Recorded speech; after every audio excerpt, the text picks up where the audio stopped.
என்னோட பேர் ஜெயலட்சுமி. நான் காலேஜ் படிக்கிறேன். எனக்கு 3 இயர்ஸ் முன்னாடி பிளட் கேன்சர் இருந்தது.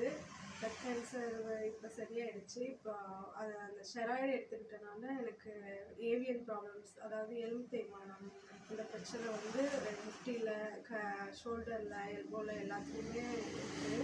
நான் 3 வருஷமாக நிறைய டாக்டர்ஸ் பார்த்து, எல்லா டாக்டர்ஸுமே ஆர்த்தோ டாக்டர்ஸ் நிறைய பார்த்தேன். எல்லாருமே ஆப்ரேஷன் தான் பண்ணணும், இதுக்கு வேறு ஆப்ஷனே கிடையாது அப்படின்னு எல்லாருமே சொன்னாங்க. அப்புறம் நான் சென்னையில் போய் ஒரு டாக்டர் பார்த்தப்போ அவர் இதுக்கு ஃபிசியோட ஃபஸ்ட்டு மெடிசன், நீங்கள் அதை ஃபஸ்ட்டு ட்ரை பண்ணுங்கள் அப்படின்னு சொன்னார். அதுக்கப்புறம் தான் எங்கள் மேம் கிட்ட வந்து மேம் பார்த்தப்போ இதிலே ஃபிசியோவில் கண்டிப்பாக சரி பண்ணிடலாம் அப்படின்னு சொன்னாங்க. எல்லாத்துக்கும் ஒரு 10 டேஸ் மட்டும்தான் ட்ரீட்மெண்ட் வந்தேன். இப்போ எனக்கு ஒரு 75% அளவுக்கு பெயினே இல்லை. பெயின் ஃபுல்லாகவே ரெடியூஸ் ஆகிடுச்சு. இப்போ நானே என்னோடய ஒர்க் பார்த்துக்கிற அளவுக்கு நான் ரெடி ஆகிட்டேன். இப்போது என்னால் எழுந்திரிச்சு நான் ஸ்ட்ரெயிட்டாகவே ஃபஸ்ட்டு வாக் பண்ண மாட்டேன். முதல்லலாம் சாய்ச்சி வாக் பண்ணிகிட்டு இருந்தேன். இப்போ ஸ்ட்ரெயிட்டாக வாக் பண்ணுறேன், ட்ரைவ் பண்ண ஆரம்பிச்சிட்டேன். என்னோடய வேலைகளை நானே பார்த்துக்க ஆரம்பிச்சிட்டேன். குக் பண்ணலாம் ஸ்டார்ட் பண்ணிட்டேன்.